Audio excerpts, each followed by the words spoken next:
'Di ba kahapon? Nung kami nagpunta doon, maya-maya, umuwi na rin kami. Iho, pwede ba akong magpatulong sa inyong tumawid sa kabilang kalsada? Nahihirapan kasi ako baka ako'y mabangga. Ako'y mabagal na maglakad. Pre, parinig ka muna. Halika muna din eh. Kaya sabihin muna ako sa'yo. Ano yun, pre? Ano yun? Alam mo ba, alam ko na yung mga ganyan eh. Hindi yan tunay na matanda. Ay, hindi naghahanap lang ng tutulong sa kanila tapos pag tinulungan, pwede ka sa kanilang humiling. Ay, oo nga no. Tapos pagka natulungan na natin, bigla siya magta-transform, tapos bigla tayong bibigyan ng kahilingan. Yun na. Yun, ganun yan.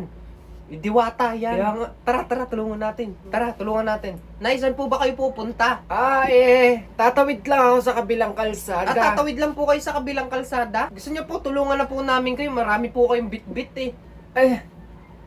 Oo, sana iho kahiya-hiya man, magpapatawid sana ako sa kabilang kalsada. Sige, ako na po magbubuhat niyan. Oy, alalahin mo si nanay ha. Nanay, Ako tara po. magbubuhat ng mga Alalahin gamit po niya. kayo. Tatawid po namin kayo sa kabilang kalsada. Napakabubuti ng puso nyo, iho, sige.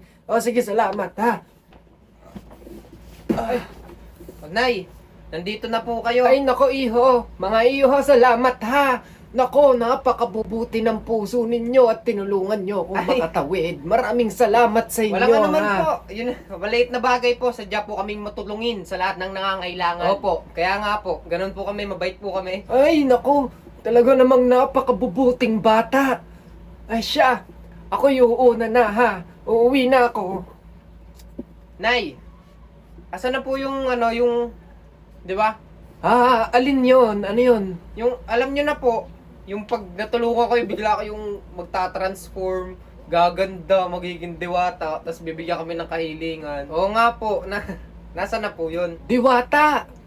Nako, hindi ako diwata. Ako'y matanda. Kaya nga po, tapos bigla po kayong magta-transform, tapos hindi po pala kayo matanda, tapos bibigyan niyo po kami ng kahilingan. Aba, hindi.